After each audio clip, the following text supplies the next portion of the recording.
you want me to keep intro? Yeah. Sure.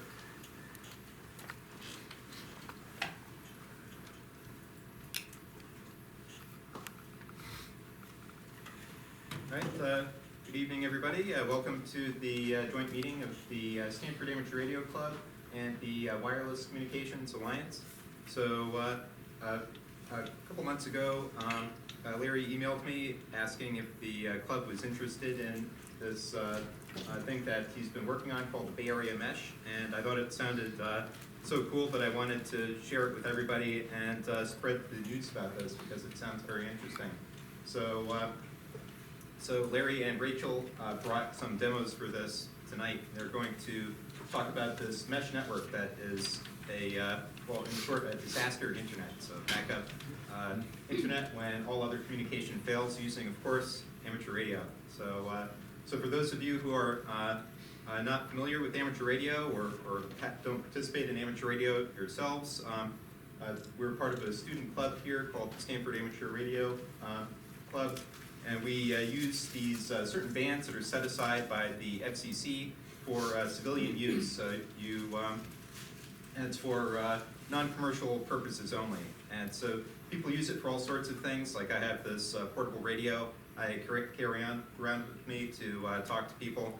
And but people use it for experimentation. They use it for emergency services. They use it for contesting and just for fun. So amateur radio is a very broad area. People use it for all sorts of different things, and this Bay Area Mesh is one of them. And so I think without further ado, I'll let who's going to go first? Rachel. Rachel. Okay, I'll let Rachel start and give a demonstration. Thank you very much. So please welcome Rachel. Good evening. Wanted to thank the Stanford Amateur Radio Club and the WCA for inviting us here tonight. We really appreciate that.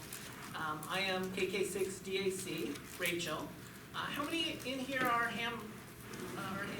Oh, wow. Most of you. Okay, excellent. I will be covering things that's a little bit ham related and ham specific, but I'll try to define things as I go along. So if you're not a ham, I'm not going to get so deep into it so that you'll be lost. So this evening, what we're here to talk about is the Bay Area Mesh. We've been working with the BAM folks for a number of years, and we've been helping to build out the mesh network within the Bay Area. So one of the things that mesh has been really good for is to be able to run services so that during a disaster, things like that you're used to, email, chat, IM, VoIP, will still be available within this Bay Area mesh, even though the internet will be down. Okay? So let's go ahead and get started.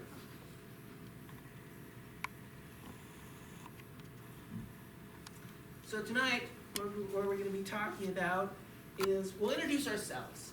We are with the South County Aries Group, Amateur Radio Emergency Services for the non-hams out there.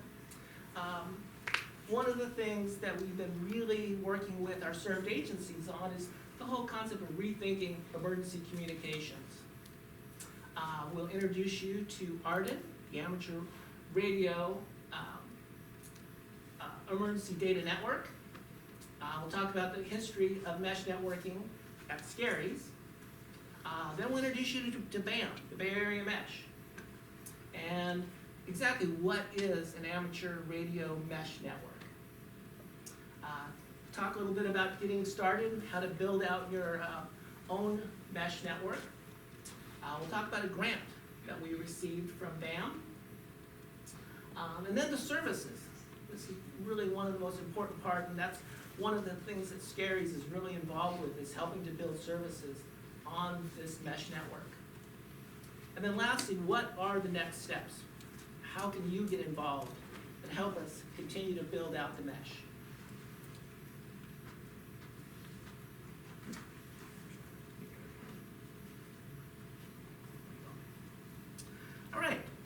So, Scaries, who are we? We were founded 1972. We've been around, so when we say South County areas, we're really more Bayside areas. For those that aren't familiar with Amateur Radio Emergency Services, it's part of the ARRL, the Amateur Radio Relay League, and ARES essentially provides the emergency communications. ARES does a lot of training for emergency communications, all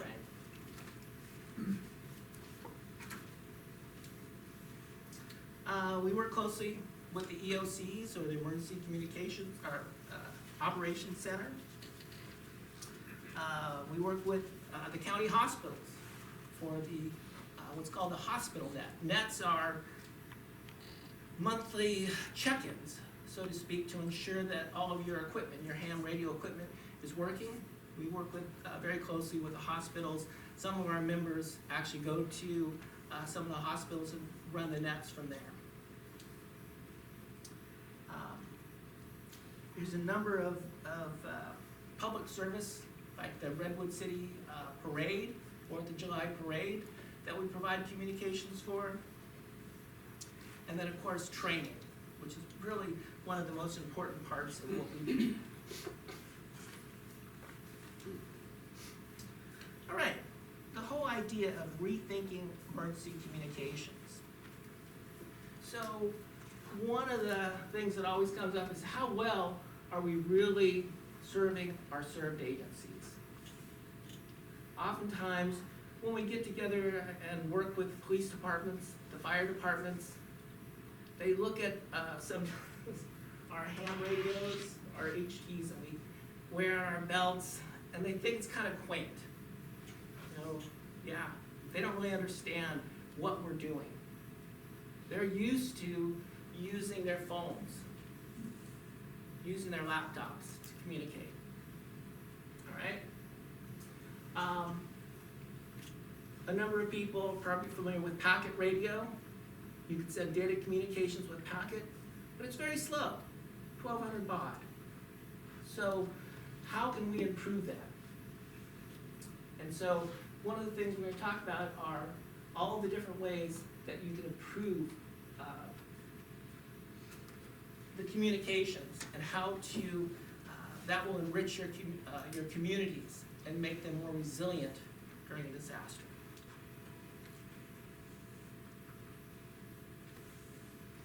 All right, Amateur Radio Emergency Data Network, ARDEN.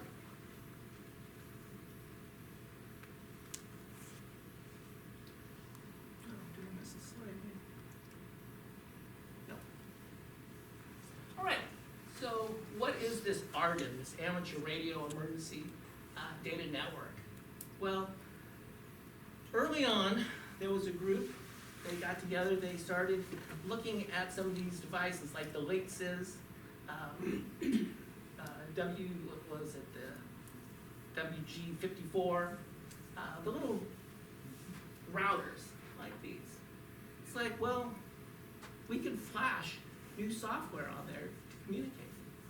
So the original group was the Hamnet EV folks, the broadband Hamnet folks, and those team members kind of split off and started ARDEN, continue the development. So ARDEN is an ad hoc TCP/IP based network, minimal configuration. You don't have to be a PhD like Larry.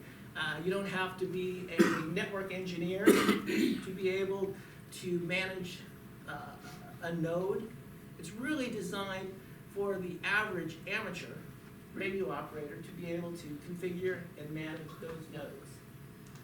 The network itself, as I mentioned, acts as a platform for a number of services. By itself, it's just a network. But it's a platform where you can run things like email, like VoIP on it. It uses off-the-shelf networking equipment, Ubiquiti, Microtech, cameras, Wi-Fi cameras, all off the shelf. nothing specialized like ham radios. Okay? And like I said, it's really designed for the average person to be able to manage it. Each mesh node is really a self-contained single board computer, right? Not unlike a Raspberry Pi. I'm sure most of you are aware. It's Linux based, so you can actually SSH onto these nodes, all right? You don't have to. You don't have to know how to SSH into it and do things, but it's available. On top of that, running on top of that is the OpenWRT, which is the open source wireless router software, and then the Arden components. The Arden components are things like the OLSR daemon, the link quality manager, the tunnel servers, tunnel clients, and so on.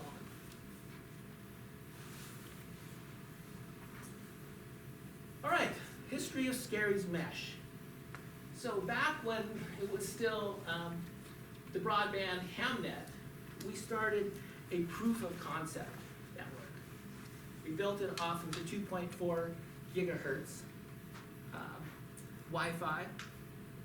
So we had at least a dozen nodes, I think, Larry, correct me if I'm wrong, set up, interconnected, and it was a proof of concept. In other words, we weren't trying to connect everything. We just wanted to see if we can make this work within our small organization, our Scary's organization. And it worked great for a while. The problem is, new buildings went up throughout Redwood City, Belmont, and then, of course, some of our hams moved out of the area, so we lost strategic locations. And as that happened, our network started to fail. We didn't have all the strategic locations that we needed. But we knew that this would work because we had already put services out there, and we could see sending email works great over these type of things. About that time, we were approached by the SFWEM folks. The SFWEM is the San Francisco Wireless Emergency Mesh. Okay? That has now been renamed to BAM, the Bay Area Mesh. So I'll use those two things interchangeably. At the time, Greg approached us, Greg from the SFWEM approached us and said, well, we've actually got a big grant. So if you guys are interested, write a sub-grant to us, and we can provide you with more equipment, 5 gigahertz equipment, which is what they were using. So we went ahead and did that. So we moved all of our members from the 2.4 gigahertz to 5 gigahertz. We also worked with the Kings Mountain Radio Club to get some nodes up there, and I'll get into some details about that. And then we began deploying these 5 gigahertz nodes that we received from them to our members and to the EOCs within San Mateo County. Quickly, where's Kings Mountain? Kings Mountain is kind of, you know where Woodside, kind of Woodside on up, it's, Kind of central, okay. yeah, it's on the coastal range, so it's very high up. Ellis's restaurant. Skyline, yeah, Skyline. Is that a question? It's up by Ellis's restaurant. Yeah. You remember the old song? A little bit north. All right, so what is the Bay Area Mesh Organization? Started out as SF, San Francisco Wireless Emergency Mesh. And they've really been the driving force to connecting the entire Bay Area. They worked with the folks that were doing mesh in Marin, the folks that were doing mesh in Berkeley, and then they were working in San Francisco. And they got everybody interconnected. And then they started bringing in the peninsula. I know, Daniel, you were one of the early adopters, getting people connected, set up on the mesh within San Mateo County. I mentioned that they've got a grant from the ARDC. If you folks are familiar with the Amateur Radio Digital Communications Organization, as part of amateur radio, we had a pretty big chunk of IP space that we really weren't using. And of course, other people wanted it. So we ended up selling it for a lot of money. And ARDC is in charge of now distributing that money. And so if there are amateur radio clubs that are interested in getting grants, these are some of the folks to talk to, is ARDC. So as part of this $100,000 grant, we wrote a sub-grant, so to speak, to SFWEM, and we were able to get a number of these nano stations. We got some cameras, wireless cameras. We also were able to get some hub nodes that we were planning on putting at the EOCs and also putting up on Kings Mountain, which we've been doing. And these folks really are the driving force and continue to help grow the infrastructure of the Bay Area mesh.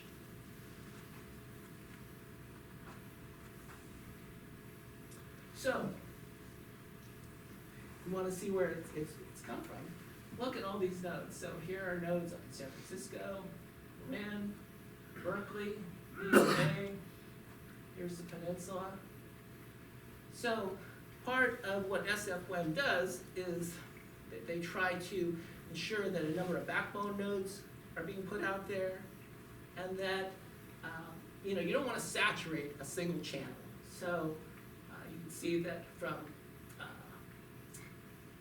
around San Carlos north uses channel 179, and San Carlos south uses channel 175. And this isn't strict. If I'm in Menlo Park and I can reach a node on 179, nobody cares. But to try to separate this out, that's how they've split this.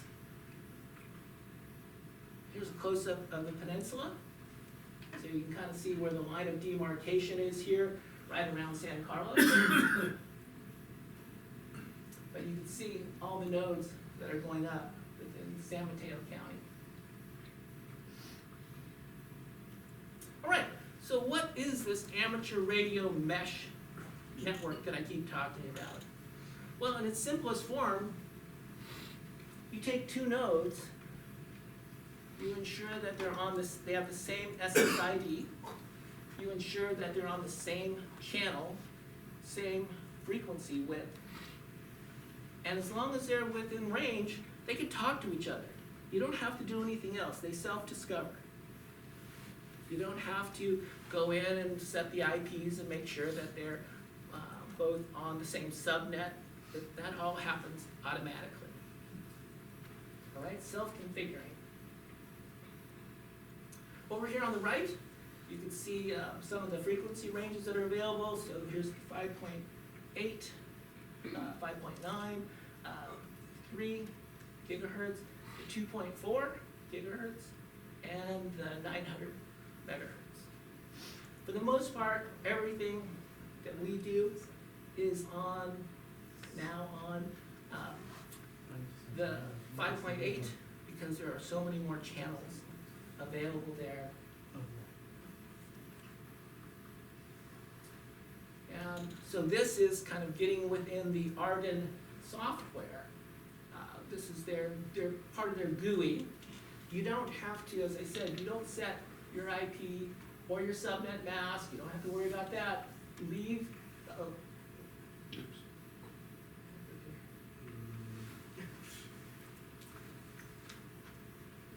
That's your computer. There we go. Let's see, where was I? So leave the SSID at Arden. You can set it to something else if you want to do experimentation that only you have a smaller group playing around with it. But in order to really be on the Bay Area mesh, you need to have the same SSID.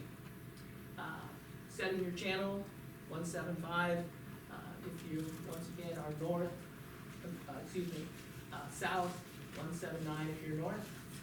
And you can see the drop down over here on the right just gives you a taste of some of the channels that are available if you want to kind of set up something and do some testing of your own outside of the Bay Area mesh.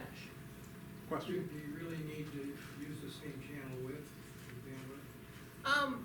I don't know if you have to use the exact same channel width. So I can't tell you what'll happen if you have them on different channel width. I think you could probably have them within one off, but I don't know how far you can go off. Daniel, do you know?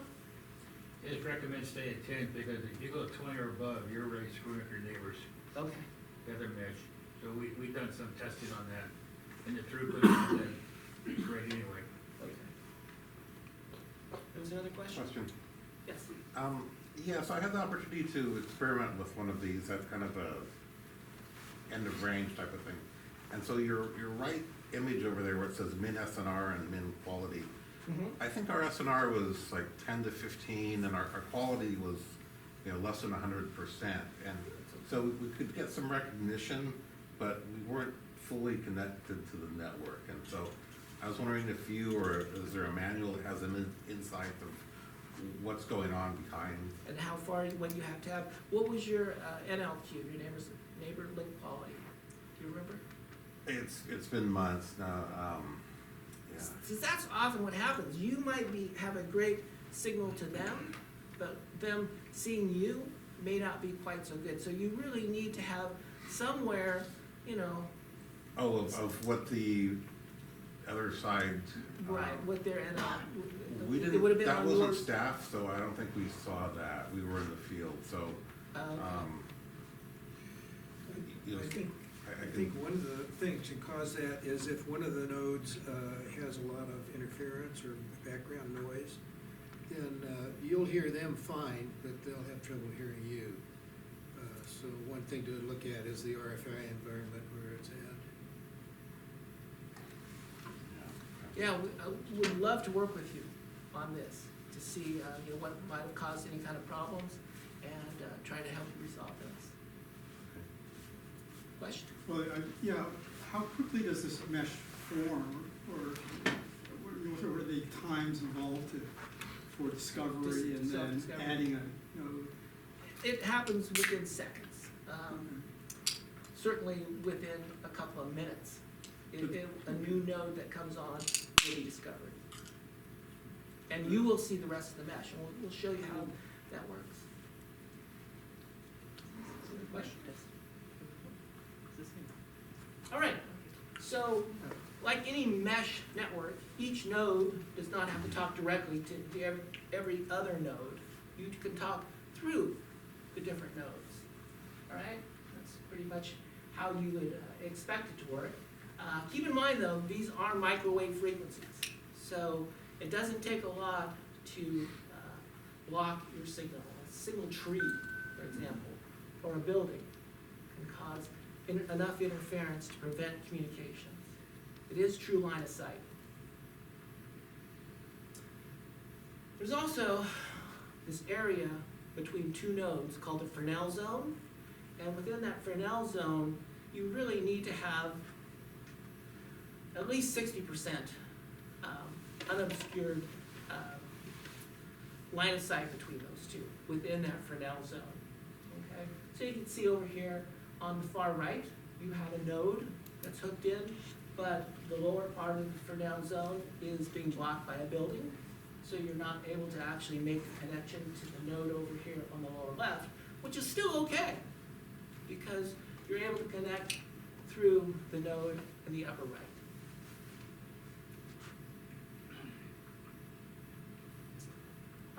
Optimized link state routing, think of that as least cost routing. I mean, there's no actual cost, but think of it as performance. What has the best connection based on the link quality? So which connection am I going to use between any two nodes, all right?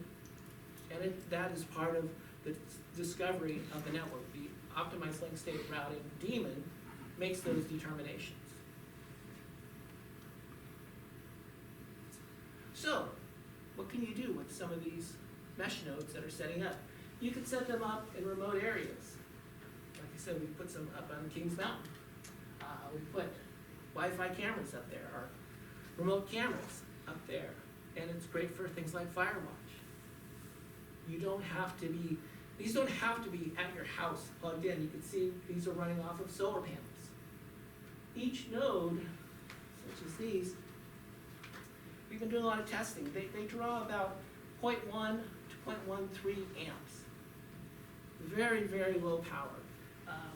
We'll get into more of some of the stuff we have set up for running this off of solar and battery, because it is such low draw off of these nodes.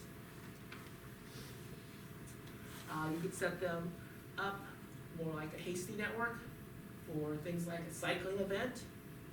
You want to be able to watch for certain bib numbers as they go by to see what's going on out in the race. So from net control, rather than having to constantly radio each station, you can actually see it on a camera. Same thing with road races. But what we're here really to talk about are disasters. And so, of course, during a localized disaster, I was talking to one of the gentlemen about a train accident that can happen in a community, and if they lose communications, a hasty network can be set up using mesh to provide communications within that community.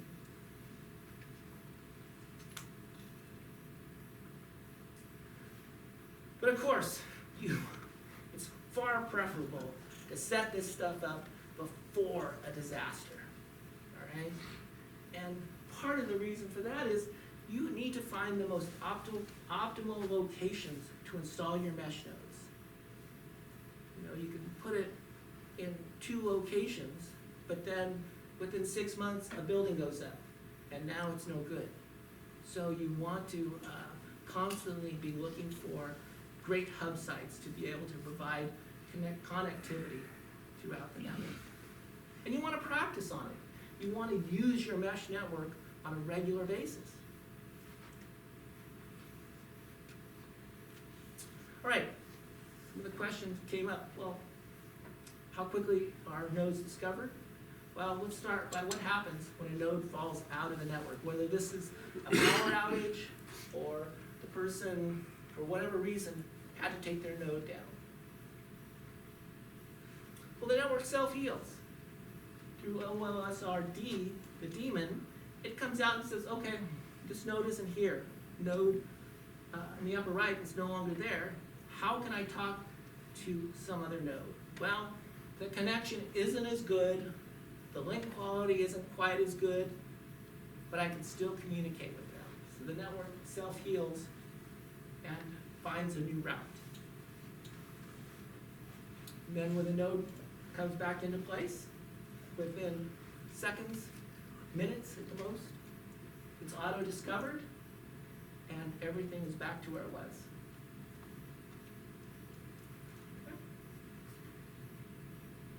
All right, you want to get started building your mesh network. What do you need? Well, we recommend Ubiquity nano stations. These are the M5s, the 5 gigahertz, all right? And I have some links on the next page to help kind of point you to where to get some of these. During the supply chain issues after the pandemic, these things were on gold. They were really hard to find, and people were doubling and tripling the price of these. That's really loosening up now. You can now get them still a bit more than they were pre-pandemic, but nevertheless, they're far cheaper than they were even 6 months ago. So the supply chain is starting to loosen up, I guess. During that time, MikroTik, this is the SXTSQ 5 gigahertz node. These are still pretty cheap, $55. These probably run you today $99. I used to get them for like $79 before the pandemic. Yes, Yeah, so do you need these particular ones, or are you gonna flash them, or? do you they are work gonna with flash other them, ones? so you don't use the Ubiquity software, you don't use the MikroTik software that's built in, you flash them with the Arden software. Do they work with like a normal Linux node, I guess? Yeah, I mean, it is running Linux. So if I have like a computer with maybe like a few wireless interfaces, could I configure it to make it a node? You, you would have to have access to software because, of course, it's running whatever chip is on that single board computer. So Arden doesn't supply the software, it's all the binaries is essentially what you get. However, Arden does encourage developers, so if you got specific hardware that they don't support today, they'll be glad to give you the source code, you can compile, work on the new hardware, and upload it, let the whole community have it. So they do encourage. Did you hear that? Yeah. Okay. Yeah. Thank you, Dan. Yes? Is an antenna required, or is the antenna inside the box good enough? It's built in, so this is MIMO or MIMO, so works this way, works that way. All right, so yeah, it's built in. Some of them are not, thought I brought a rocket as well. Some of them you do need to put an external, like a sector antenna onto it, or an omni antenna. But these particular edge nodes or home nodes, you don't, the antenna is built in. Okay. All right, for more of the hub slash backbone stations, the Ubiquity Rocket M5 is what's recommended. And the 120-degree, either Ubiquity or the MikroTik sector antennas. Also, with the latest release, which just came out 3 weeks ago,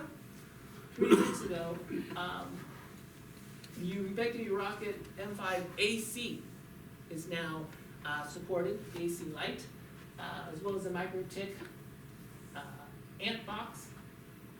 So a number of new hardware is now supported. All of the AC hardware is now supported. Yes? Hi, so can you kind of comment on the edge node versus backbone philosophy? To me, mesh means really a flat network, but in reality, you have a weakest link problem, and especially at the lower elevation. So, you know, in practice, you know, if you had these hubs at, say, hilltops from San Francisco to the peninsula to South Bay, maybe with more bandwidth or independent resources, right, then you're kind of a hub and spoke network versus a mesh out to these edge nodes. So which is it? Is it a little bit of both, or? It's a little bit of both. I mean, it really started out as peer-to-peer, you know, strictly edge nodes. Flat mesh. But, right, a flat mesh. But really, as you're right, so the way we got the network gets around the problems of buildings going in is that we had to find some strategic locations, and we'll talk about, you know, that on some of the next steps, where we would like to put some more nodes that are in strategic locations, these backbone locations. Because that's, truthfully, that's what's really going to ensure during a disaster that the mesh stays up.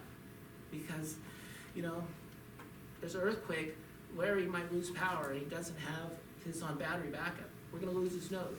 But if we essentially do it right with the backbone nodes, making sure that there is backup power, whether it's solar or generator, then those will definitely be up during a disaster. Have you had any of these nodes bridged to fiber, for example, out of Palo Alto Picks up into the hills? Not bridged in that sense. You can tunnel over networks, but then that sort of defeats the purpose of independent wireless mesh. But if you had passive, if you had dedicated fiber sitting there, you could jump onto it, couldn't like I said, you can tunnel Okay. in it, so you can have, and I'll show you where we actually do tunnel, through the internet right now. Mhm. And so, I don't know if any of you guys are familiar with the new Packard radio, NPR 77, for example. So you can, it runs on 70 centimeters, on 440. Does Packard radio, 56K, pretty slow. But you can essentially hook that into a mesh network through a tunnel and still being able to talk to the mesh through various means, whether it's a wired connection or a fiber connection. So it's definitely possible. Bain has their like that, they got the NPR 70 Yeah, with the mesh. Dave's been working on that. yeah, because El Camino Real is full of dark cable right now. I know. So, home edge nodes. I put some QR codes if you want to scan those. This will take you to the Streetwave site. Get you can get directly to there. Part of the problem is that there are so many different nodes that are very similar. So this will help get you to the correct nodes.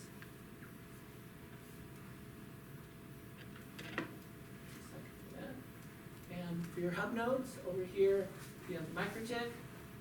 Over here is the Ubiquity Rocket, and you'll notice there's no antenna on that. So you do hook it into the back of the Ubiquity sector or a Ubiquity Omni antenna. Notice there are two connections for MIMO. And now, like I said, the Ubiquity Rocket M5 AC Lite is now supported. All right, so you have your hardware. What's next? Well, you need to power it. So each Ubiquity station comes with something that looks like this. It's a PoE adapter. And I know for purists out there, this is not 48 volt PoE based on the standard. It's 24 volt. What's interesting about these mesh nodes, both the Ubiquity and the Microtech, they'll actually work down to 9 volts. So while you would normally plug it into a 24 volt PoE, you can run it off batteries and it'll still work down to 9 volts. So off to the right, you plug in your node to the PoE side. Off to the left, you can plug your computer.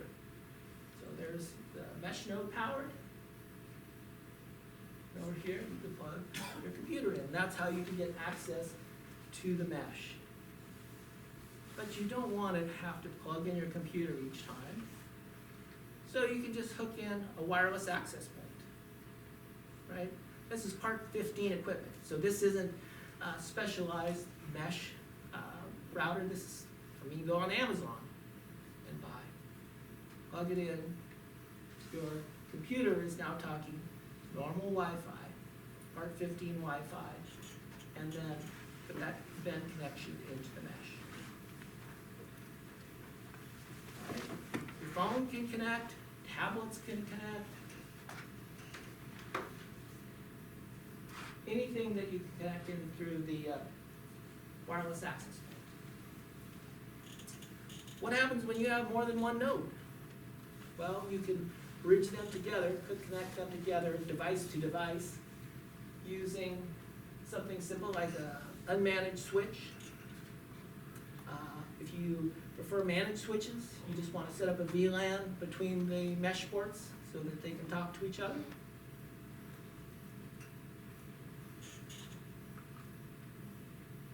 So here's an example. You have over here on the left a Microtech light-headed grid, parabolic, and a nano station. And on the far right, you notice that there's a 2.4 and a 5 gigahertz mesh node, which they can't talk to via RF because obviously they're on different bands. But through device-to-device connectivity, through either a switch or next slide. For example, like the Ubiquity nano switch, that not only powers, or not only allows, provides you with a switch, it powers the nodes. All right, so now you have a single PoE into the nano switch, and then multiple connections out for PoE to the device, and now they are still talking device to device. So you've bridged a 5 gigahertz and a 2.4 gigahertz network.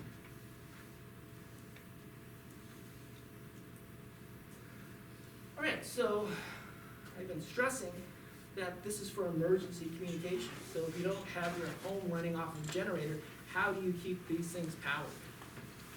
Well, you could use something like a passive PoE injector.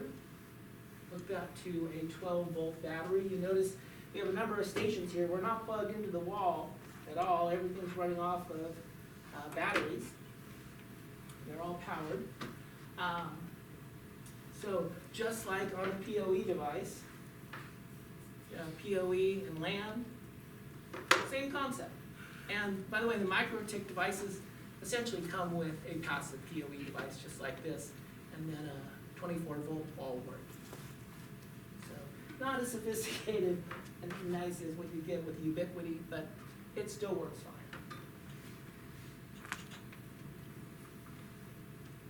Right, so one of the things Larry and I've been talking about is how do we support our members to keep their mesh nodes running. And I sat down and said, okay, well, we put a 20 amp hour lithium iron phosphate battery, a 100-watt solar panel, an MPPT charge controller, totaled all this up, $600. Larry's saying, our members are not gonna spend $600 to keep their mesh nodes running. Yeah, we gotta do better. He said, I've been playing with this thing called a talent cell, which is, it's essentially I think there's like 6 18650s in here. It's a 3S, so 3 batteries in series. If you know anything about 18650s, they provide 3.7 volts nominal. So 3.7 times 3, you essentially get, 11.1 volts nominal. 18650s have a peak charge of 4.2. So that gives you up to 12.8 down to less than 11.1 off of just this little thing. Larry started running his node off of this. He ran it for 3 days off of a single charge, and then you still had a charge left. So it could have run much longer than that. These things run $65. So we started experimenting.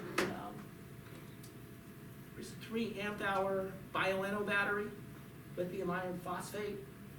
So there's advantages to lithium iron phosphate in that these are 4S. There are 4 cells in here, 12.8 nominal, 14.2 peak.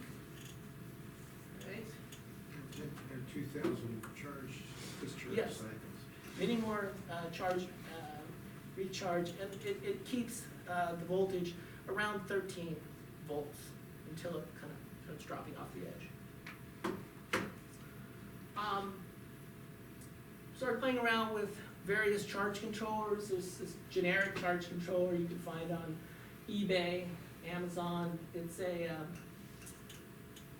has a couple of potentiometers on it, so you have to kind of fiddle with it, kind of dial it in for whether you're using 3S or 4S on your batteries. And then you have to tweak it for your solar panel, how many volts that puts out. So it takes a little bit of work. I think for our members, using something like an off-the-shelf charge controller like the Genasun, while it's $99, it's a far easier solution for them. They don't have to play around with things. Then of course batteries, and then you can see the talent cell and the bioenno. So how do you hook all this up?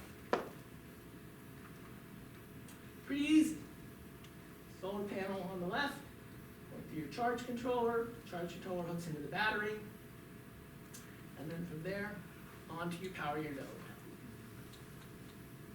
Or an option like this. So these are great ways for home stations to remain charged, stay on a charge, getting through solar. And maybe you're gonna wanna run it off of this most of the time, but you do wanna have some way to power your node during a disaster. And like I said, I've been running some of these nodes in these boxes here, using essentially these components all in these little boxes. Been running them for about a month and a half from the late winter months now into spring.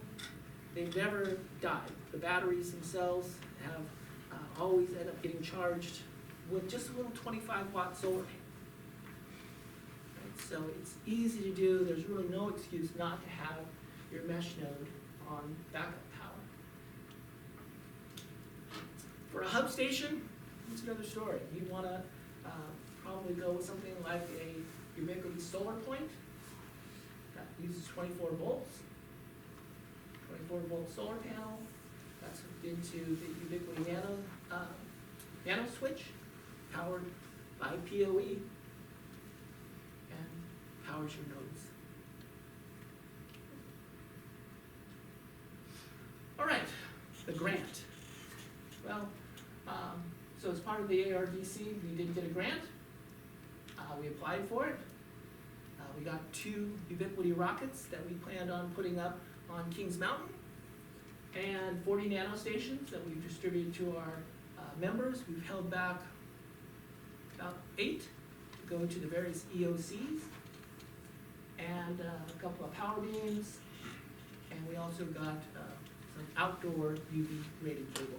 Make sure whenever you're putting these things up, you're using outdoor UV cables, because in a couple of years, if you don't, that cable is going to be junk. So here's some of our members. They have their stations hooked into all kinds of different places.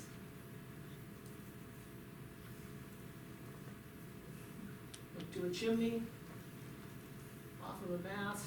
You can see over here on the right, that's a Microtik light-headed grid, or LHG. And then just below that is a nanostation pointing off in a different direction. So these would be what we would call an edge node or a home station. All right, so let's talk a little bit about Kings Mountain and what we did with the Kings Mountain Radio Club and work with them on their tower. So here's a view. Frank Adams, N6YP, took his drone out, went up to the top of the tower and took some images so we can kind of get an idea. We can see we had about 90 degrees of line of sight into the valley.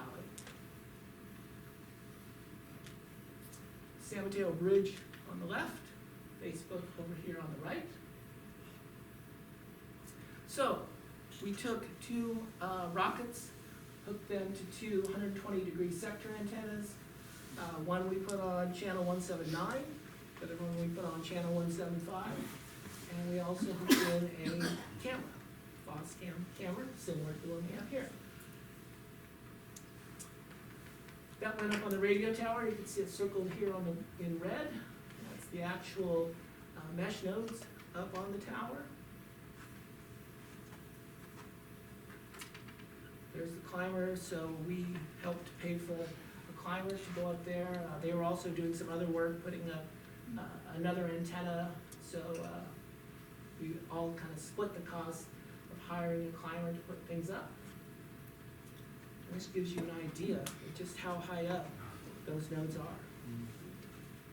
Daniel had come up. Everything seemed to go pretty well, don't you think?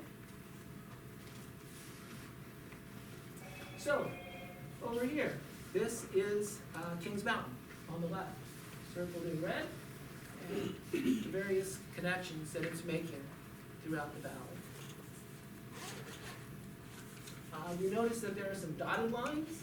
The dotted lines are tunneled. This is what I was talking about. Some people are tunneled in because they can't actually connect directly to it, so we set up a tunnel server up here on Kings Mountain so that they can still get connected into the mesh. Yeah, give you an example, I am tunnel, if you look at the King Mountain with this red circle, and kind of go like 45 degrees to your right, you see an orange and a purple circle there, that's my location, I cannot see King Mountain. Yeah, Kings Mountain does look out pretty far, but it's really kind of goes over your head, unfortunately. Even Canada College can't see King Mountain. So you have a solution. Cool tunnel. No, not, another location that we've been working with. The camera that we put up there, you can see here's an image from the tower.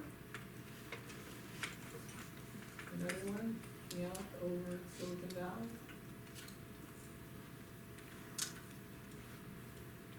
All right, so that's Kings Mountain and what we have up now. So here's some of the services that we've been working with, getting them onto the mesh, getting people using them. Remote cameras, well, you've already seen some of those. Mesh maps are out there on the mesh already.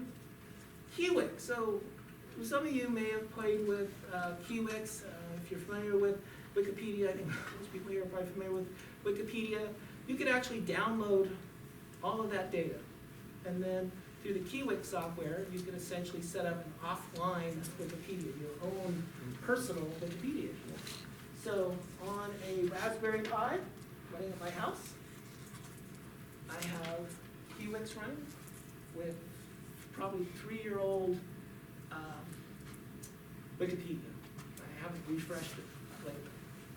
But it gives us pretty good data. OwnCloud, everybody's familiar with Dropbox. OwnCloud is very much like a Dropbox. There's Nextcloud, there's various software to do that. Provides file sharing, information sharing. Team Talk, you kind of think of it something like Zoom. Email servers for the POP, IMAP, SMTP, webmail. Chat IM servers, there's some software called Mesh Chat, kind of really works well with the mesh, designed for the mesh. There are Jabber servers out there, Jabber XMPP, voice over internet, VoIP telephony, and much more. Anything that you guys are playing around with right now that works over TCP/IP, you can probably run over the mesh. Yes? There's one that I've been playing for at least several years, is you take a regular fax machine and plug it to the mesh network and send a fax to you if you have a fax machine on your side, where I've got an analog to digital converter, works fine.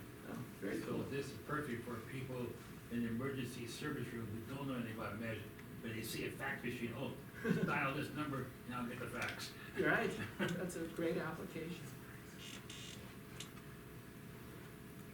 So if you're on the mesh, this is my home, one of my home stations that I have set up. Over to the right, you can see the host names that I have connected to it, Raspberry Pi 40 and Raspberry Pi 41. On 40, I have Wikipedia, RoundQ, which is yet another webmail server, and OwnCloud.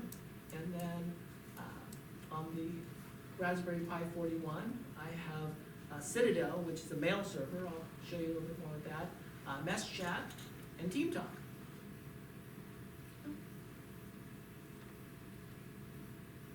So this is what offline Wikipedia looks like. It's pretty much like online Wikipedia.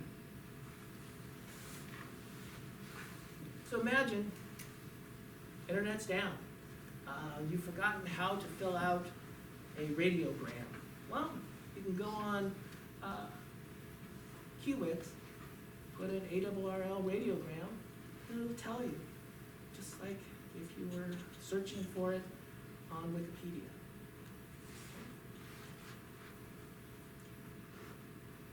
OwnCloud. So imagine major earthquakes hit, you grab your HT, my HT, you grab your HT, somebody gives you a different frequency to use. gives you a PL. And I'm sitting here on my HT and I've forgotten how to set the PL. So, what do? Am I in trouble? Well, if you go onto OwnCloud, go into the reference, find Yaesu, you can see we basically downloaded all of the manuals for ICOM, Yaesu, Elecraft, Kenwood, so they're all out there. We also put basic first aid information, maintenance for Honda generators, we put all the IC forms, the ICS forms up there. So they're all available, sitting out here on OwnCloud, ready to be downloaded. Team Talk says haven't been playing with it very much. We haven't set up, but I played around with it. You do want to install it before disaster because you do have to download a piece of software, install it on your laptop. I have it on my phones as well. You're not really gonna get that on 10 meg links though, right? On 10 well, megahertz bandwidth? you can. So there are folks down in Southern California that run weekly nets off of Team Talk, off of their mesh. So you get decent compression off of most of this stuff. They actually do video on theirs. Most of the stuff I've done is just strictly voice. Works fine.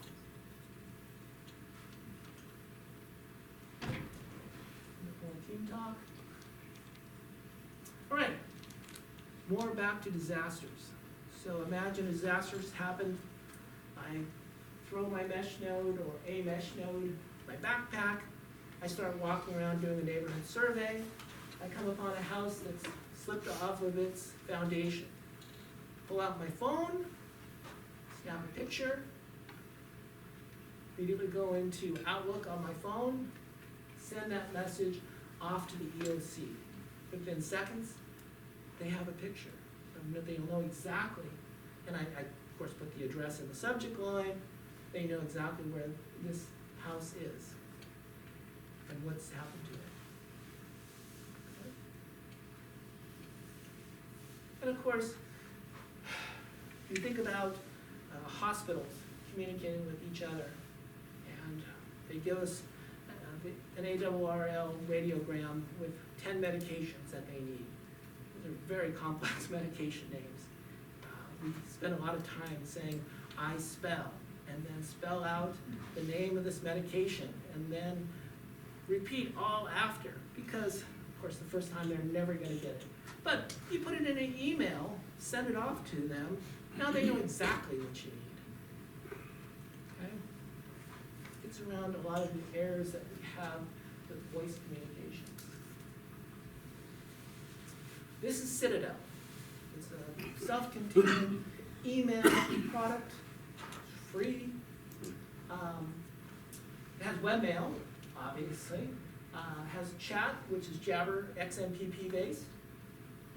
You have tasks, notes, calendars, but really email is what you want to use.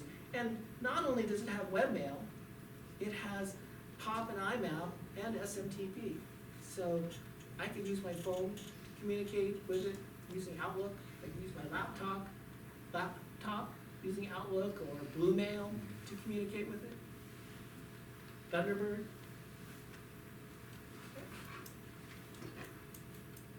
Webmail portion. So chat, once again, imagine being able to just quickly chat with someone. Hey Larry, did you feel that earthquake? Sure, yes, I did. How did it feel at your location? And we just chat with each other about that. So you can see here, this is what the interface looks like. You don't have to have a password and remember what your password is you put in your call sign. Once you put in your call sign, you're in the chat. It's not private chat. People can see what you're putting, if you're posting here, out in everything. So everybody sees, which is great for collaboration. Everybody kind of sees what everybody else sees. But if you want to have more private chats, you can always use something like Jabber or use the Citadel chat function. And like I said, you can install an app on your phone and communicate directly to Citadel through chat. And this is where I think it's really serving our served agencies. Think about what they do today. Immediately they grab their cell phone, their mobile phone, they make a call to somebody or they text somebody. But being able to do voice communications with VoIP, and you can do direct phone to phone using based on IP, so if you know the other person's IP, you can communicate. But even better, you put a PBX out there, now everybody has an extension, 4-digit extension. You have voicemail. Larry is at home, but I can leave him voicemail and say, hey Larry, give me a call as soon as you get this. Then when he goes home, sees his phone ringing, saying, hey, you have a new voicemail message, checks his voicemail, gives me a call. Now imagine that in a hospital, in a shelter, at the police department, them being able to communicate directly by picking up a phone. You don't have to use a off-the-shelf PBX. And Daniel, you run your own off of a Raspberry Pi using Rasp PBX. I chose to just spend $150 and buy an off-the-shelf PBX.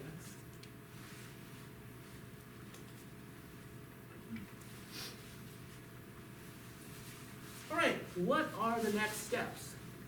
What do we want to do to grow this mesh network? Well, Larry and Ray Rock been talking, and Ray said, hey, by the way, I have access to the Easter Cross water tower. So that might be a great way to hook their location out in Portola Valley to the mesh.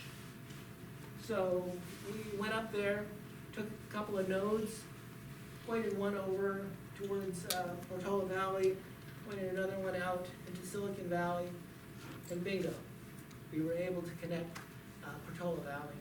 And that's just from the ground. This wasn't even up on the water tower. So now that the weather's gotten better and we're through the storms, I think we'll try to get up there, put a couple of ubiquity rockets and sector antennas up there to help cover this area. So Daniel, you were talking about not seeing this. You will very, very likely be able to see the nodes that we'll be putting up next up on East Cross Water Tower. We'll be putting power beams at the Sequoias and at Ray's house. And Right. we can both see line of sight the Easter Cross. And, but even without that, we just had 2 nanostations talking to each other from Easter Cross out into Portola Valley, and we were getting a link quality of 90%, not better. So if anybody hasn't been up to the Easter Cross, you can see it's already pretty well populated with a lot of equipment. Picture off to the right is towards Portola Valley. Picture on the bottom looks out over Silicon Valley.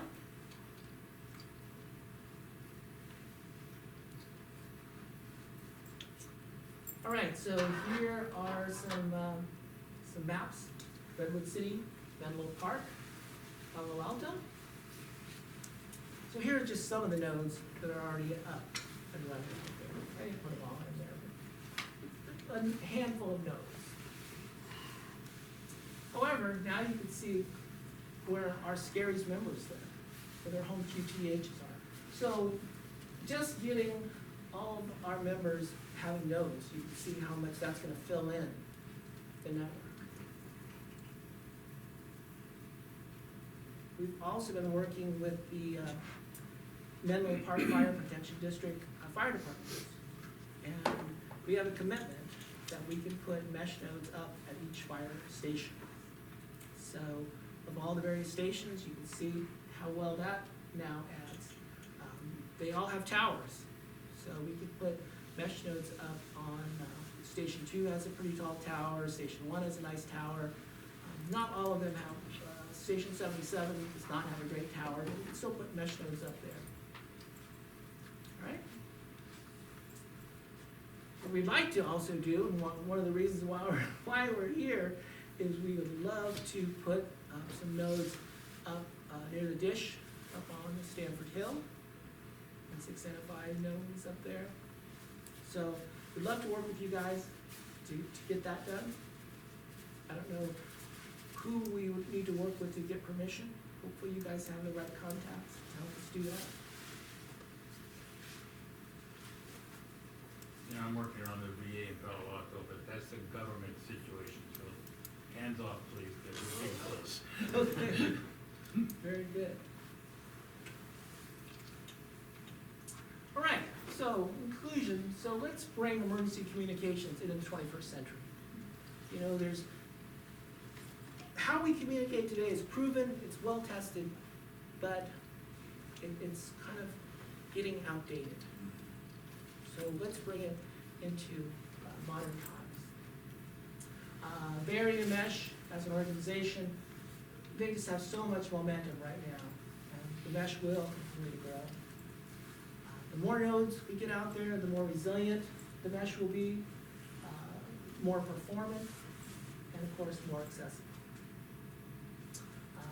Your served agencies will be better served. So, come join us. Here's some links, to Scaries, to Arden, to BAM, and the Bay Area Mesh map. Is this gonna be sent out or posted anywhere? Do you guys have a place where, Yeah, William, this will be posted, correct? Yeah, we can include it in an email. Mm-hmm. That'd be great. yeah, Yeah. turn it into a PDF and put it, send it to you, Robert? Sure, yeah. So we're gonna do a demo for you. We're gonna hook into the mesh. And so you're thinking, well, how do you do that inside here? Well, the magic of tunneling, I'm going to do that. So I'm actually gonna go back that slide if anybody wants to scan the QR codes while I spend a couple of seconds hooking this all up.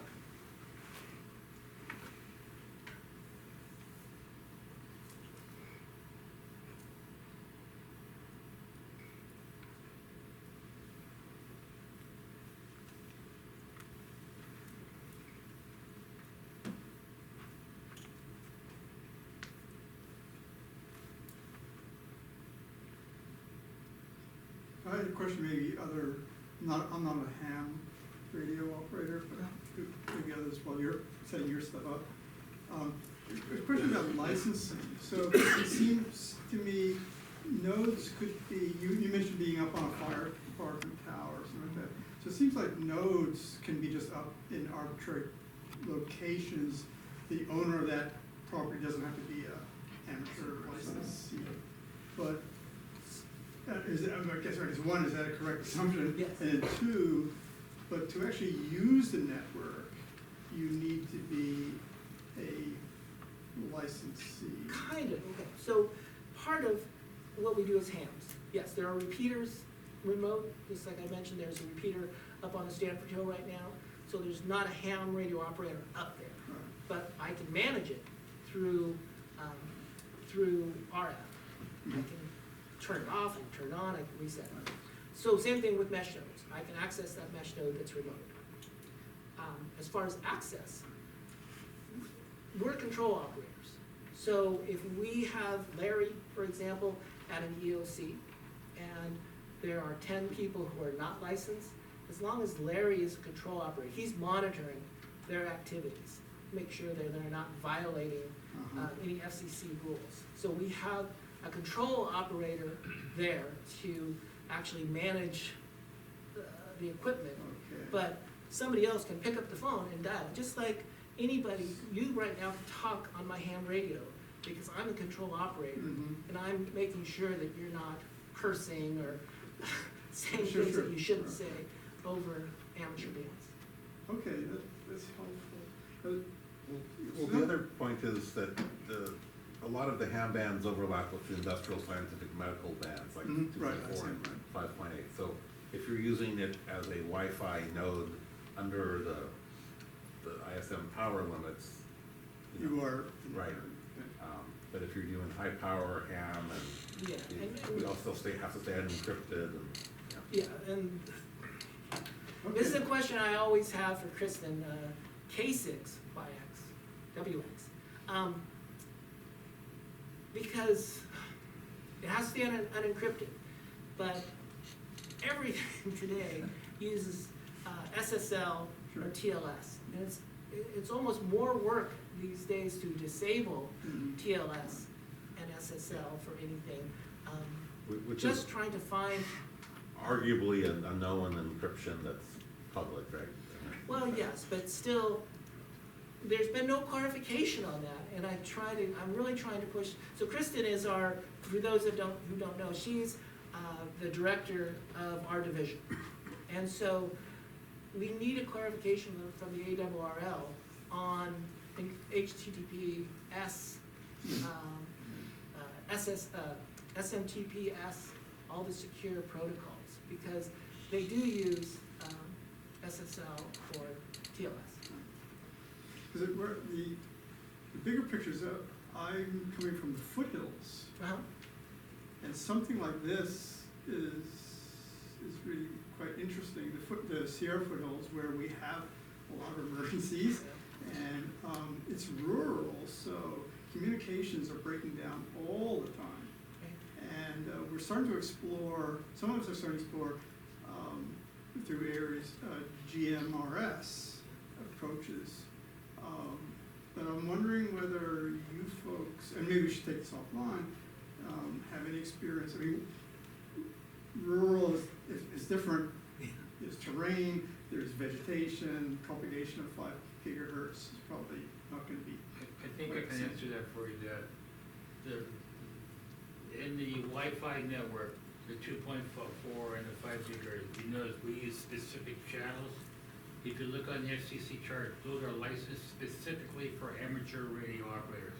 Mhm. However, the city of Cupertino are not using those channels. They're using the same Wi-Fi channel on channel 4 and 5 on 2.4 within your normal laptop Wi-Fi.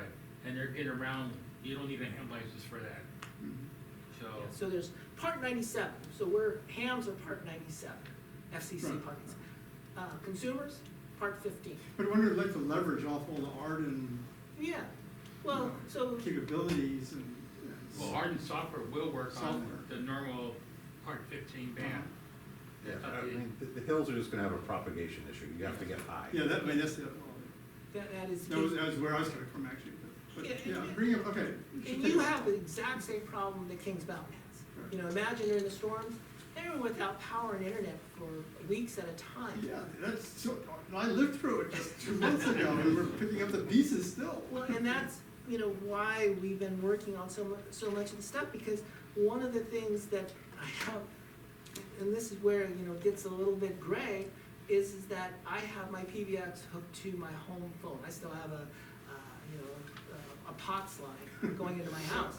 So I plug that into my PBX, so the folks up on Kings Mountain could come in through the mesh, PBX, dial the right Mhm. codes, and make the phone call out through my POTS line.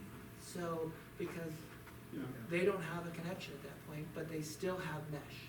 yeah, we're looking also at almost the reverse, where we're trying to get hold of these people who are cut off and Kings Mountain. disseminating information out from an Office of Emergency Services or what have you, you know, the communities, professional services to get communication out to the people, letting them, hey, yeah, the road is closed, this is an alternate route you can go through, there's a fire this direction, you need to go that direction, but no, it's blocked, blah, blah, blah. Right, you know, the guys, you really should be talking to the folks on the Kings Mountain, because they deal with the exact same problems. They were allocated, I don't know if they still have it,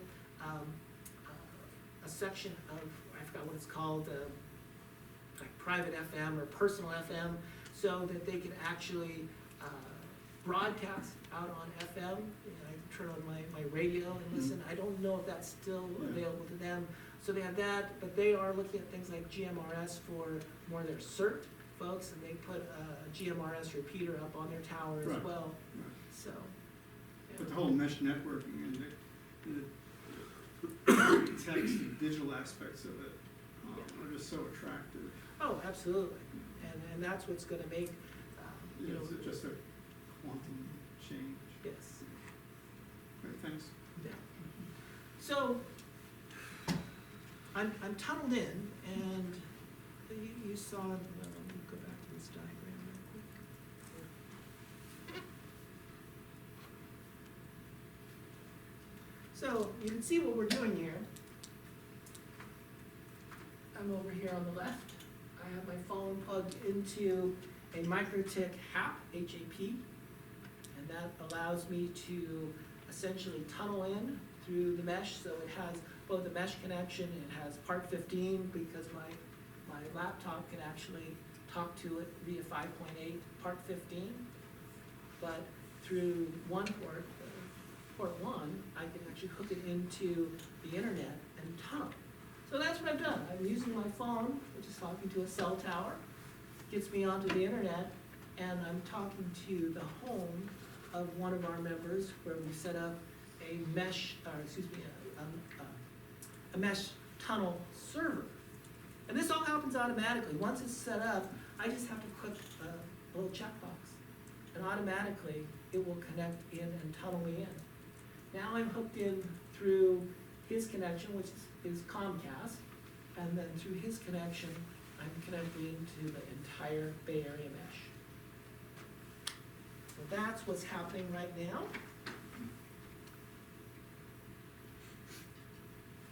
So, if you take a look at this, these are some of the mesh nodes that I now have access to.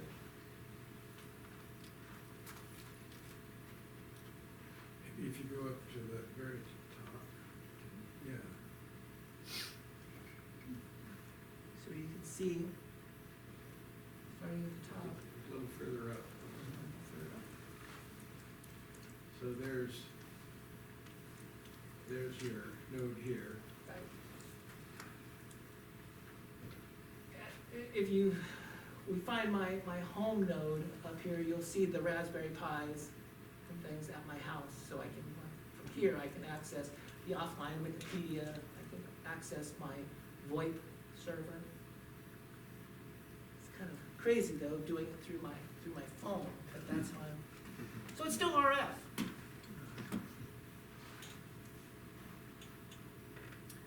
But this is where it gets impressive. It's just looking at all these nodes that are out there and all these services. And this is just in the Bay Area. Do you have embedded search and all of that, so you can figure out what their resources are? As far as I know, somebody hasn't set up a search to make it easier. There are efforts, and this is what's really cool, is there are folks that are setting up email servers throughout the United States. I guess you can do it throughout the world.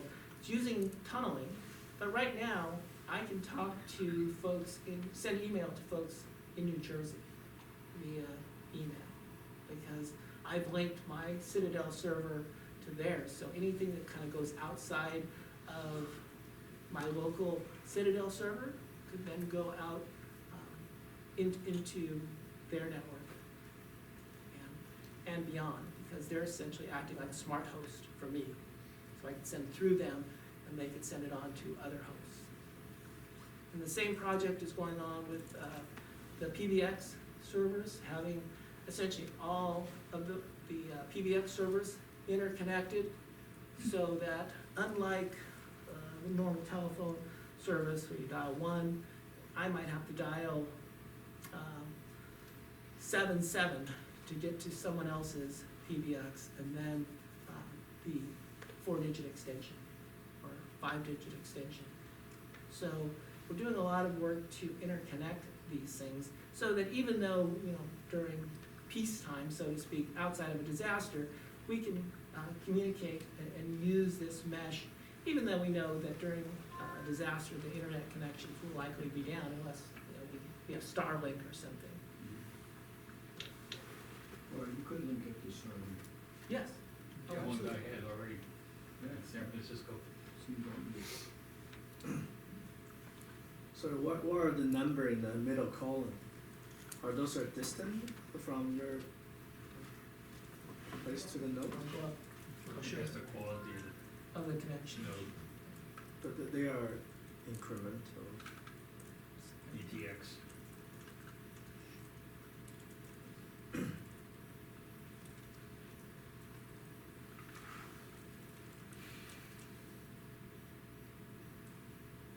So, like I said, we can get to my station. So now we're talking to the station running in my house, or the station. And if I want to go into it, I can configure.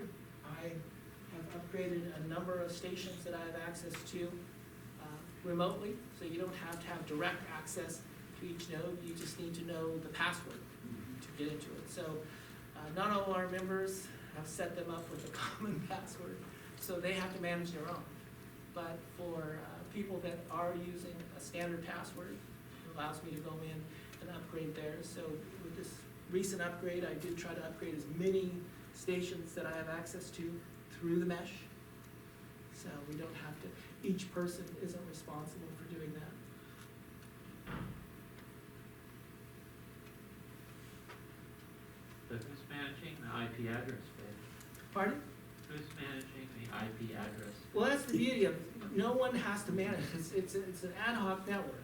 So I believe they use the Mac to, They use a Mac, so Yeah. every machine's got a Mac address, and the mathematical is the IP address. come up with the IP address. So we don't have to manage and hand out IPs. That's all done automatically. So that's, like I said, the beauty of this is that we don't have, of an ad hoc network, is we don't have to have central control over the mesh. And each node itself discovers each other. Now, unfortunately, the downside of that is the amount of traffic as your network grows and grows, because as the OLSRD daemon discovers other nodes, it has to pass that information along as well, just to its next door, and then its next door passes it on to the next door. So all of that information is being updated throughout the mesh on a regular basis. Yes? So about how many nodes do you have right now that are in the Bay Area? I mean, it's looks like it could be It was like approaching 309. If you go to node status, it'll tell you a number. Yeah, let me go to, On the- actually, let me show you the, On the left. I think I can get to SF. Just Hold on. right there, Hold on. 311 nodes. Take a look at this. That this knows. Yes, I can get to it. So right now, out of the mesh map, there are 338 nodes. And so this is what I was showing you before, screenshots of this. And we can zoom in, and if this has all gone correctly, let's find Stanford. That one right there. Oh, yeah, right there. So this is the node, right here, that's showing up on the mesh map. All you do is when you're setting up your node, you set your lat long, you set your location. And then the mesh map software that Tim's been running goes out, finds all the nodes, finds their location, and plots them on the map. Right here we are in the HP building, or the Packard electrical engineering building, connected now. You can see that it is a dashed line, because it is a tunneled connection. But we would love to see, But that goes to Gary, right? yeah, this hooks to K6 GDA.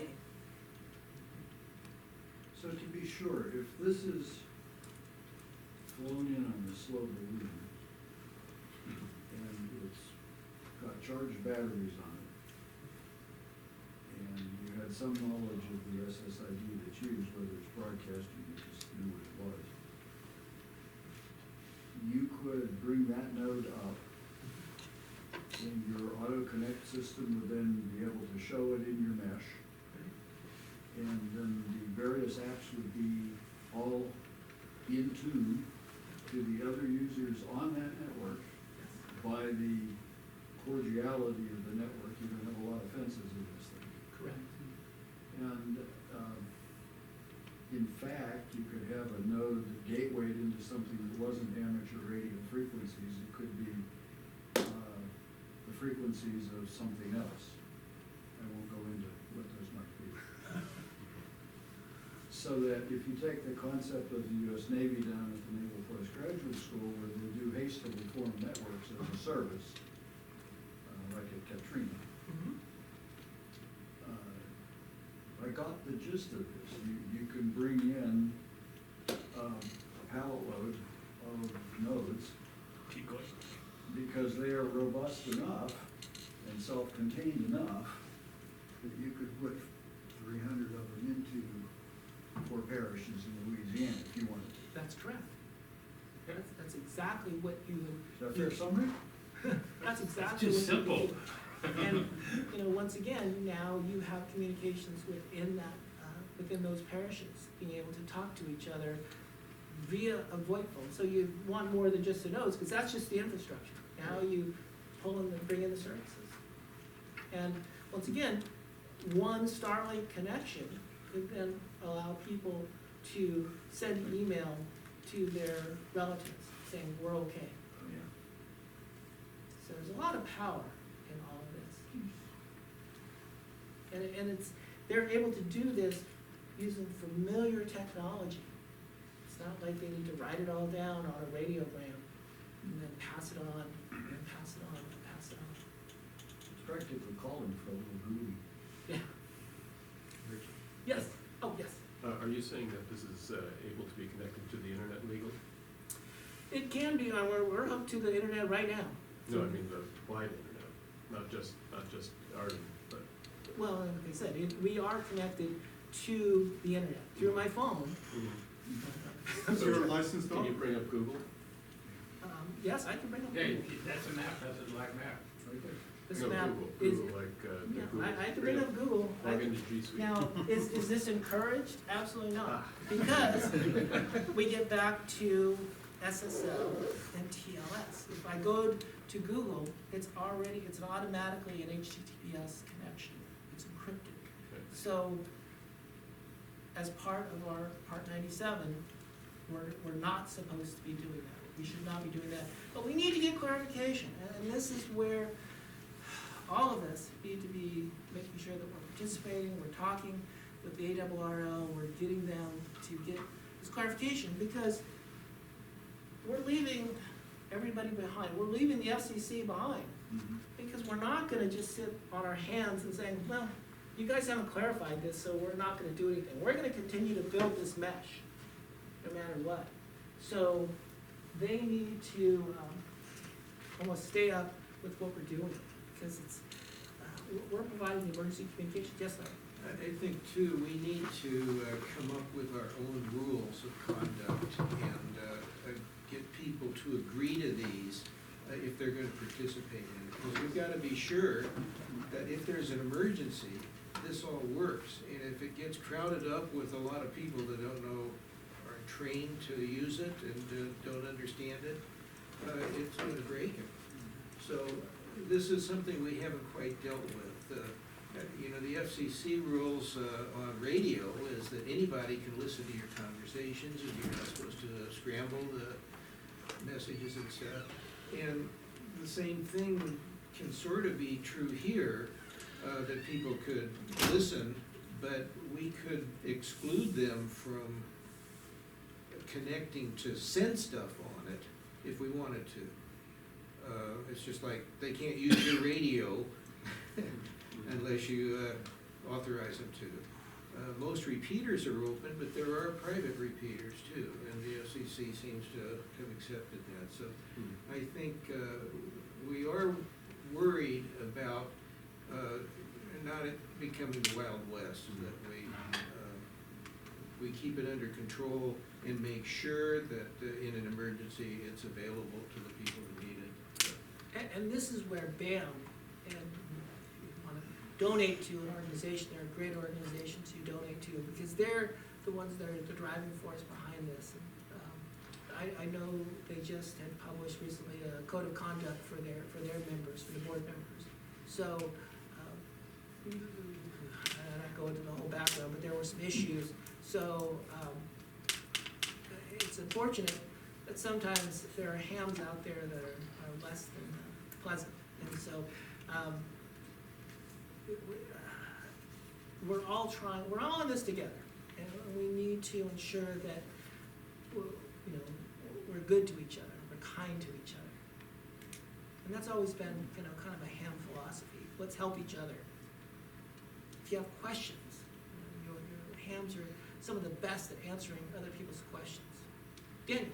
I'm not gonna go into detail, but just keep an eye on the Northern California Packard network are starting to get into this mesh network where they say, for example, like the 5G, we're in channel 179. They're talking about changing that because that's not the right bandwidth, it's not overlapping, it's not coordinated, et cetera, et cetera. So just keep an eye on those guys.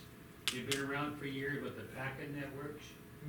Well, they've been dead for a while. All of a sudden, some guy had a hairball up the rear end, and they're writing their own rules now. Just keep an eye on those guys. I guess one thing I emphasize, Rachel's gone to a lot of detail of the technical aspects of this, but these are really easy to set up. Oh, yeah. The hardest part is finding line of sight paths to the other nodes. That's the hardest part of all.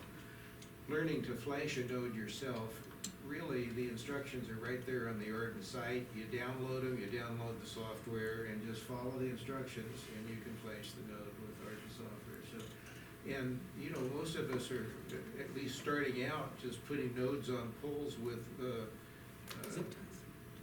cable ties. or water pipe clamps and stuff. And they're fine, they work fine.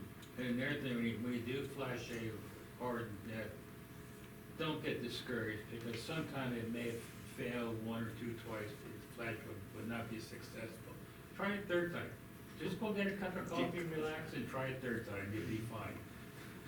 I guess the other point I'd make is that once you get a node set up, you kind of need to use a Ethernet cable to it. It's the easiest way to get it set up. But once it's deployed, you don't need a connection to it other than to get power to it. Yeah. And you can do that with the solar panel there. It can be high up on the tower, and you don't even need a cable running to it. So you can control it completely wirelessly.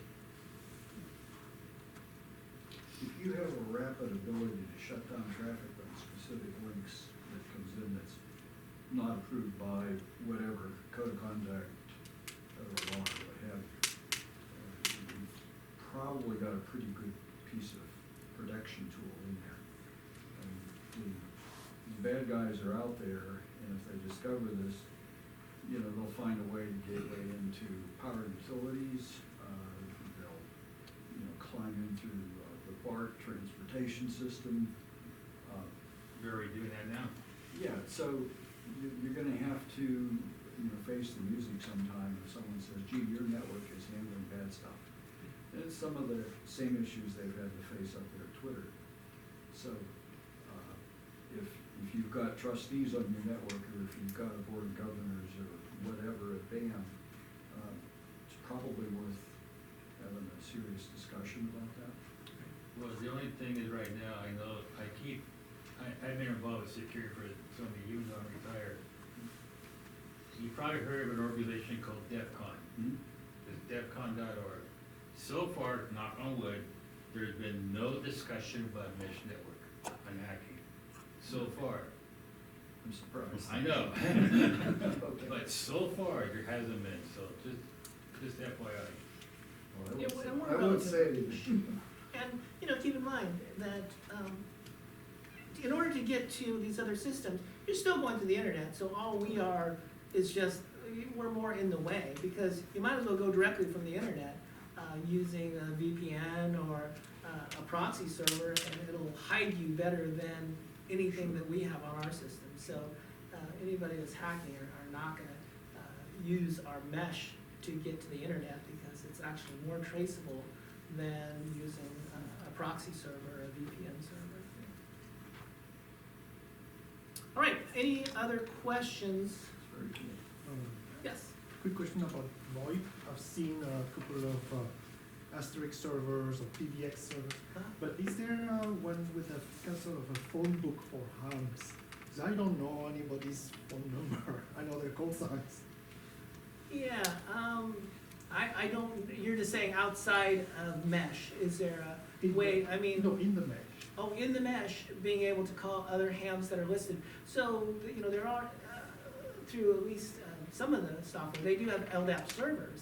So, through the LDAP server, of course, you could put everybody's extension into that, and then you could do a lookup of, you know, Okay. Larry and find out, you know, what his extension is. Yes? Just to say, there's, are you a ham? Yep. Yeah. If you look up N2MH, I believe, Yes. there's a thing called a super node. This guy has basically created the connection across lots and lots of Raspberry and other PBXs, open PBX Oh. type stuff. And he does actually have a form of directory. Is it super Okay. easy to use? But, and we're not even in there yet.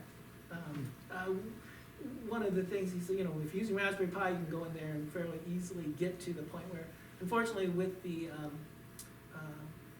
GrandStream, he was saying, well, you're gonna have to do a lot of this in kind of a hokey fashion, so we haven't even had a chance to connect up into it. But he sent me all the information in order to get connected. What do you think in terms of scaling limitations? You know, let's say every house in the Bay Area has one. So that's where the BAM folks, and luckily we have a member of BAM who's also one of the developers, Tim, and he has specifically been looking at a lot of those issues, network storms, and what causes these network storms. So scalability, I think the folks at Arden are always keeping that in mind. You know, I think there was a point where somebody had actually tunneled the Bay Area mesh into the Los Angeles, San Diego mesh, caused a huge damage. Oh, yeah. So, you know, there's what, 500 nodes down there, 300 nodes here, you know, 800 nodes all trying to pass information. So, yeah, not So good. there's some issues there. Yes. Yeah, yeah. Question. On the coast, we've got a lot of hills and places where we can't do line of sight. Is there any recommendation for how to connect into this mesh for folks that are beyond line of sight? Well, I mean, you have tunneling, and then one of the things that I mentioned is new Packard radio. So here's the problem with new Packard radio. It's right now in the United States, because of our symbol rate, we're limited to 56K, which is just too slow. In Europe, they're giving 400K, which is sufficient, would be fine to run mesh. So you can hook in through 70 centimeters. I wouldn't do it today, because 56K isn't gonna do it for you. But, you know, we have something on Kings Mountain. We can put more nodes up there facing towards the coast, but you would need something coast side facing this way that also has the altitude. I'm just thinking, we've got a lot of people back in the canyons where, you know, we'd like to be able to talk to them and keep them appraised of what's going on, or for them to be able to call out for help. Right. And right now, we don't have a way to do that. Yeah, that's, you know, this is the same challenge that Larry's been having out in Portola Valley, is because of all the trees. So, you know, I don't know if you wanna talk a little bit about the efforts that you and Ray have been working on. I think we need to kind of wrap Oh, up. are we past time? All right. Any last questions? All right, Thank you, Rachel. I'm KK60AC at AWRL. Sending Robert the presentation by call sign, and email address is in the presentation, so you can send me with that. All right, Thank you. thank you.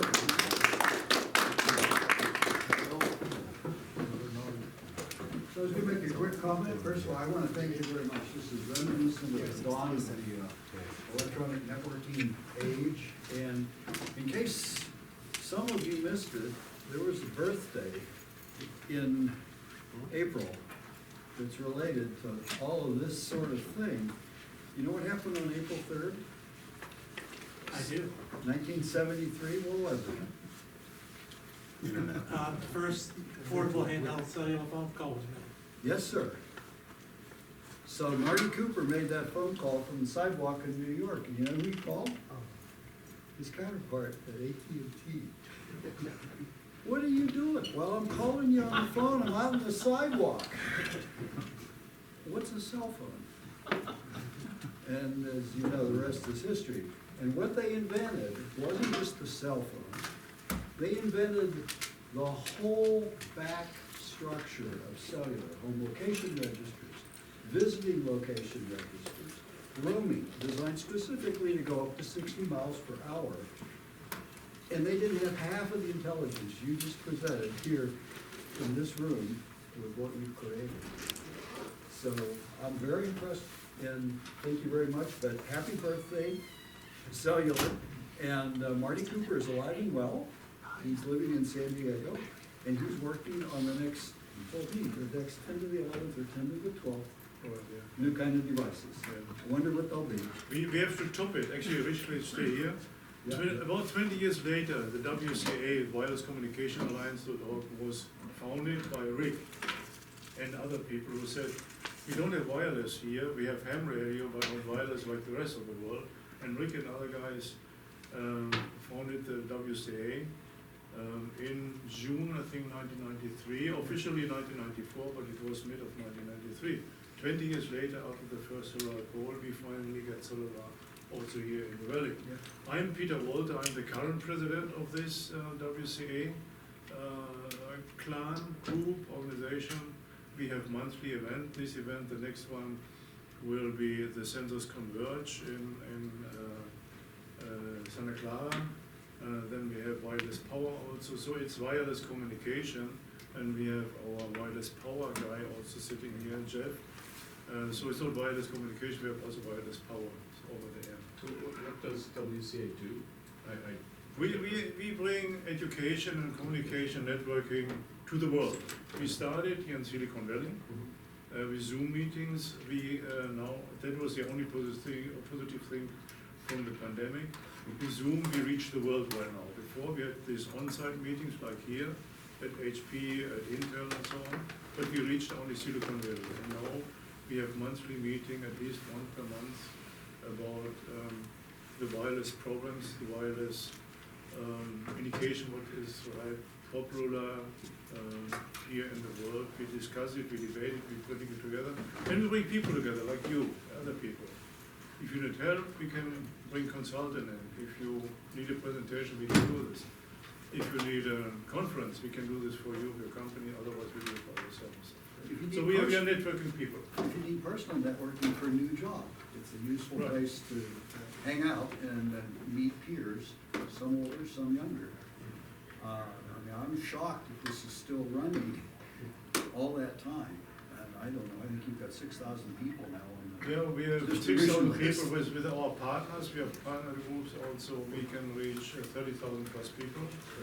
We just announced our South California chapter. We have a guy sitting there in South California. We had an opening last week. We try to reach the complete world with our chapters, with our. It's also useful to reach out to some of the W6YX students here. It's a student-run organization, you could say more about this, I think. But you really ought to get to know what they do here at Stanford. And coming back to this birthday, on WCA.org, you will find the interview what we had. Rick was also on the panel with Martin Cooper on April the 7th, I think. No, it was April the 3rd, actually, on the day.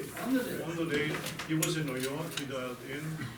A great guy, 94 years old, great guy. Yeah, WCA.org. WCA.org. There you go. Yeah. Thank you. Yeah.